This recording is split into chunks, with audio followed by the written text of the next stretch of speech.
மன்னா, குன்ற குறவர் கூறிய இந்த காட்சியை கண்டவன் நான். இவள் யார் என்பதை யான் அறிவேன். இவள்தான் சோழப் பேரரசின் தலைநகரான புகாரில் மாசாத்துவானின் மகன் கோவலனை மணந்த கண்ணகி. கோவலன் மாதவியின் பின் சென்று செல்வத்தை இழந்தான். பின் மனைவியின் சிலம்பை விற்கச் சென்றபோது பாண்டியனின் தவறான தீர்ப்பால் மதுரையில் கொல்லப்பட்டான்.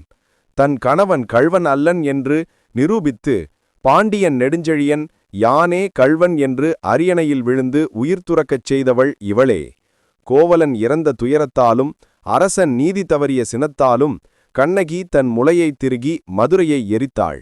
பின்பு சேரநாட்டின் மலைகள் வழியாக வந்து 14ஆம் நாள் தன் கணவனுடன் விண்ணுலகம் அடைந்தாள்.